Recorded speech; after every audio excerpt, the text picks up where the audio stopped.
হয়। এই দুঃখ, কষ্ট, বিপদ আমাদের কোমরকে সোজা করে, আমাদের পায়ের মাটিকে শক্ত করে। চিল্লায় বলেন ঠিক কিনা? প্রতিকূল পরিবেশে কিভাবে বাঁচতে হয় এই দুঃখ কষ্ট আমাদেরকে শিখায়। এজন্য মুমিন বান্দার বৈশিষ্ট্য হচ্ছে দুঃখ কষ্ট বেদনা জ্বালা এগুলোতে সে আপসেট হয় না, সে হাল ছেড়ে দেয় না, সে ভরসা রাখে একজনের উপর। চিল্লায় বলতে হবে তিনি কে? কারণ মুমিন জানে রাত্রি যত গভীর হয় অন্ধকার তমানিসা ভেদ করে সুবহে সাদিক হয়।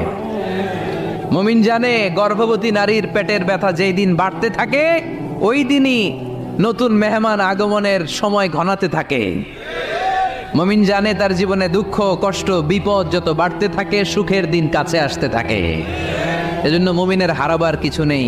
ইন্না মাআল উসরি ইউসরা, ইন্না মাআল উসরি ইউসরা। নবী হে, কষ্টের পরেই আছে আনন্দ, দুঃখের পরে